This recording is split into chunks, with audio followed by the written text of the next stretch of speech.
Hi, miguxas! Hi, miguxos! Hoje nós vamos... Oh, English.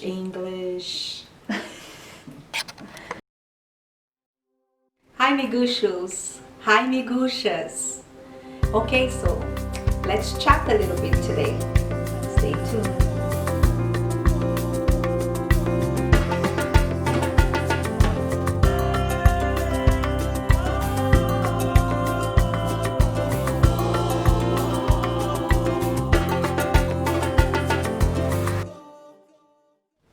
Today I'm going to share with you the processes that I went through and how I felt in each processes, okay? So the first process that I went through was a full mastectomy. I know that miguxas out there, you know how we feel about our own body and how our body dictates the way we see life and the way we react to things and the way we face issues, right? Everything is here. It's on our body. And the breast is it's our front page, right? The breast for women is our welcome card, put it that way. So when I decided and then I did my full mastectomy, it did affect me a lot. I'm not gonna lie and say it didn't affect me at all. I remember that I had to be with cover up for about a week or 10 days. And I remember calling my son to my apartment to come and help change the drain and wash the little cup that was storing whatever was coming out of the surgery. It was about 14 lymph nodes were removed from under my arm and around this area, plus the full breast. And I remember not being able to look at it for a couple days. And the doctor said, okay, so make sure you move your arms, you start exercising. And I remember when the doctor said, you need to walk with your fingers, just go on the wall and walk with your fingers, put your finger up until you're able to lift your full arm. The reason why is you need to exercise this muscle that before had lymph nodes and now it doesn't. So the first time that I was able to lift my arm straight, it was like graduating from college or going through a very special moment. As women, we don't, well, not only women, miguxas too, we don't stop to realize how good we have until we don't have it. So being able to wash my hair with my own hands, it was a very special moment for me, right? We wash our hair every day, or almost every day, but we don't stop and look at that action as a blessing from God. Because when you can't use your hand, that's when you see, wow, I should be thankful that I can wash my hair. I can be thankful that I don't need anybody's help to put a shirt on, which requires my hand to be up. And that was big. It was like a wake-up call, you know. We have a lot and we are not thankful for what we have. And that was me getting ready to look at the incision where the doctor did the surgery to remove the breast. And I thought I was not going to be able to look at it. But I had a really good nurse. I'm saying throughout this whole process, God put perfect people in front of me, because my nurse, Caitlin, she was young, but she was so caring. And she said, she used to come to my house twice a day And she used to say, don't worry, when you're ready, I'll be here and I'll help you. And one day I said to her, when you're changing everything that was around there, please, before you put new ones, clean ones on, I want to see it. And then she closed the door of my room. Slowly she removed everything, and then she helped me. She held on to my hand until I was able to sit down, and I was in front of the mirror. My closet had a mirror, and the whole door was a mirror, so I just sat in front of that closet and I looked at it. And I thought that I was gonna cry, that I was gonna do this, I was gonna miss it. I did miss it, but when I look, the scar had a different meaning for me. The scar now was a mark of love. For me, I saw the scar as, here, you have a scar, but you had a second chance. You are now free of cancer. And with this, we can always fix it later. And I started calling it my love scar. And that's how I created a relationship. And the hashtag letsplaypiano came to life. It was looking at the love scar. I went through it, but I also can help somebody else go through it and face it and see it, the scar, in another way. I know it's hard for us women, it's very hard, but I know that together we can do it. We can face the issues, we can face the problems, we can face the battles. Someone said that women, they have strength that we have no idea that we have. And I found that strength when I had to look at my love scar for the first time. Then it was my second phase. It was when the chemo started. First time I went through chemo, again, is the red chemo, not the white one. The white one they call a weak one, and the red one is the most strong one. When I went to do my first chemo, again, I went in without knowing the side effects. And I didn't want to go on Google and find out what's going to happen, what's not going to happen, because I did not want to worry myself about what could happen. I want to know, I want to go in with full strength and let it come at me, and then I'll fight back. And that's what I did. The first chemo I went, by the time I got back home, in a couple hours, I was dehydrated, and then escalated throughout the weekend, because it was always a Friday. And throughout the weekend, I had very, very bad side effects. And on a Monday, my sister called.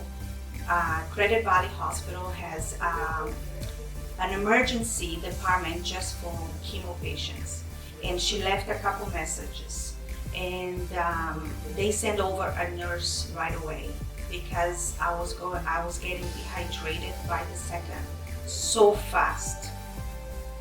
And the nurse came in, she plugged me into IV and medication for nausea. And for the full 5 days, I had to be hooked up to that machine, and a nurse will come into my house every 6 hours to give me a new IV bag and change the nausea medication. The medication that I had to take from the prescribed medication also had side effects. 24 hours, exactly 24 hours after the end of the chemo, another nurse would come in, because they had to give me an injection to stimulate my bone marrow to get more cells going on, to to reproduce faster. And each of those injection cost around I think it was $4,700 each injection, and I had 12 of them, and I didn't pay a penny. God's good. I had the best care throughout the treatment that I could ever think that I would have. The best care, whatever the government paid, and then I had great benefits from my company. They added in. Then I had another benefit that I added in as well. So I had the best care. Second treatment came in, and I thought, okay, I know what's gonna happen. I'm ready, I'm gonna fight back. No. When I got the second injection of chemo, about 4 hours at hospital, side effects completely different. By the end of the third day, after I got my second injection, I went to take shower, and when I looked at my bathtub, it was black. My hair was falling with the water, and I did not expect that. We imagine how it's gonna happen, but we cannot say for sure how it's gonna happen. By the time the water fell on my head, my hair was on the top. And that gave me, I was in shock when I saw that. And I did cry when I saw my hair going down the tubes. Again, I had a friend of mine, B. She has a hair salon, and she also does natural products for hair, for your skin. So I called B, and she did an amazing job. And it's very hard for us women because the hair, eyebrows, eyelashes, this is our presentation card, right? When we don't have frame, it's so hard. I cannot explain in words how hard it is when we don't have this frame. So be thankful, right? Some of us, a lot of us, complain, oh, I didn't do my lashes, my eyebrows looks ugly, I need to do this, I need to do that, my hair looks ugly today, I can't put it up, it's too curly or it's too straight.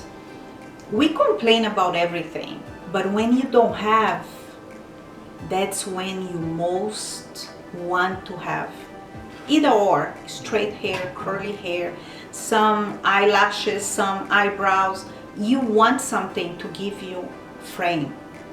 And one day I was sleeping, and again, in front of my bed, it was a mirror closet. The whole door was not mirror, it was a mirror. And one day I woke up in the middle of the night, and when I look at the mirror, I saw someone that I did not know. Believe me, I screamed because I thought it was someone else in my room. When I look at me reflecting the mirror, I didn't recognize myself because I didn't have eyebrows, lashes, I didn't have my hair, and I started to cry. So I went and slept in the living room because I didn't want to look at myself. The next day, I had an appointment to go see some wigs. And again, my sister came with me, and we went, and I had fun. So many wigs, different colors, different cuts, different sizes. They taught me how to tie scarves around my head and how to make it look good. And I started to play around that. I went and I learned how to do my eyebrows. Well, pretend was an eyebrow, but they teach you in a way that looks real, even your lashes. So I went, I learned how to do it, and I got scarves from many people, and I start every day use a different scarf. I didn't, like the wigs and me didn't go well. So I had the wig on top of a, a head in my room, which later I removed because every night I woke up and look at that head without eyes. And I said, that's it, I can't have this wig here. Then I donated my wig to someone that needed more than I did. I was not wearing anyways. And I did that with the scarves. I was playing around. Sometimes I went in and I bought a temporary protease that you put it inside the bra. They had a little pouch where you insert the bra, or you inserted that protease, and the protease in about 5 minutes will be heated up with your body temperature, so you didn't feel anything different. And the protease that I got, it was so fantastic that it looked exactly like my own breast. So I was happy about that, because when I put clothes on, I looked the same. Nobody knew I had a full mastectomy done. Sometimes I would forget my protease at home and forget to put it on by the time I was in a restaurant. Just a little story. On my sister's birthday in June, I went to the restaurant, it was close to my house, and I forgot to put my protease on. And everybody was there, like my sister, my nephews, Daniel, he's one of my pastors too. And I started laughing, and Danny said, "Why are you laughing?" I said, "Because I forgot my boobs at home." So I used to play like that, and sometimes I would just don't put it on. I don't have one, so it's okay for me to go out without my protease, right? And I was okay with that.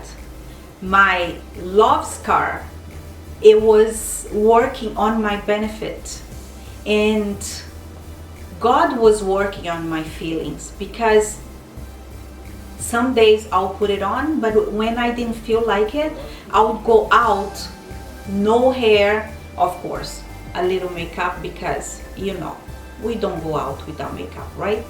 So yes, I'll put makeup on, I'll make my face like I was going to a wedding, but no hair, no protease. So one side I had my breast on, the other side was flat, and I was okay with that. And people start to knowing me because of that too, and they start joking around. And in the back rooms, when I did that, I didn't know that my actions were actually inspiring women. And they used to look at me and say, if she can do that, my troubles, my battles are so small from what she's facing right now, and she's facing that way, I can do it too. And I start receiving communications, messages from many women asking me, just talking and wanting to know details. Another one, a good friend of mine, I didn't know she had cancer, and then she messaged me, and she said, I didn't know I had an option for full mastectomy. And I wish this channel was live then, because that many people would know that, yeah, I have options. I don't need to accept or to go through the suggested option that the doctor is giving me. I have more option available. Cutting my hair was a big deal. Makeup was a big deal. Now, walking around with no hair, for me, was not a big deal. I used to love, by the way, the top of your head used to hurt. Mine used to hurt so much. Even the wind blowing on my head was hurtful. And that's because the chemo also works out there. And my head had big brown marks everywhere, but I didn't care. It was me. I was going through that. The only thing the next thing that bothered me was my nails, because when I reached my third phase, my nails got black, both feet and hands, black, black, black. And every time I went to see Dr. Higgins, he used to say, you never complain about the side effects. You never complain about losing your hair. You never complain about the pain that I know you're going through. You never complain about getting big, because I got, I don't know, maybe 20 pounds, 25 pounds in a short period of time. He said, you never complain about anything. The only thing you complain are your nails. So next time you come here, I want you to paint your nails red or black. That way you don't see what chemo is doing to your nails. And that's what I did. I had my nails painted dark, dark red all the time, so I wouldn't see the marks that the chemo was leaving on my nails. I could see on the palm of my hands, I could see on my head, I could see on my feet, the bottom of my feet, but I didn't see on my nails. So that was an easier period for me once I started doing what the doctor told me to do. By the way, everything that he told me to do, I used to do it. I never reply or ask why, or why not this way or that way, and that was the best decision for me. I did follow step by step whatever he told me what to do. And right after the end of the treatment, the last step was rebuilding myself, getting ready to go back to work. I'm not the same Meirinha from before cancer. I was a changed Meirinha. Inside of me had that cry and the necessity to be able to help other miguxas or miguxos that are going through this out there. And that cry inside of me made me create the hashtag Let's Play Piano. Let's Play Piano. Remember when I said 15, 20 seconds, and it's done. Play piano on yourself. Self-examination save lives. If you stop 15-20 seconds on your left, 15-20 seconds on your right, at the end of the day, you added a day on your life. Ask everyone. Ask your friend, your mother, your cousin, your aunt, your sister, your girlfriend, your fiancé, your wife, if they do the self-examination. By doing the self-examination, we together can change the stats and bring those numbers low. No woman should die of breast cancer, but it's up to you and it's up to me. I'm doing my part. I'm sharing. I'm gonna have people here talking about it and telling you how important it is. But only you can change the stats. So think about that. Let's work together. We are invincible if we work together. So hashtag Let's Play Piano. Subscribe here on my channel. More information to come. Important to you. I'm telling you, you're gonna like it.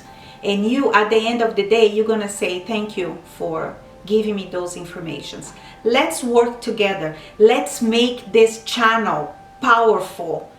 Let's make this channel a point, a place where you can go to get information, to ask questions. We're gonna talk from miguxa to miguxa.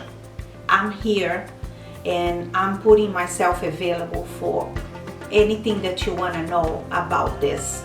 Let's work together. Love you all. Until then.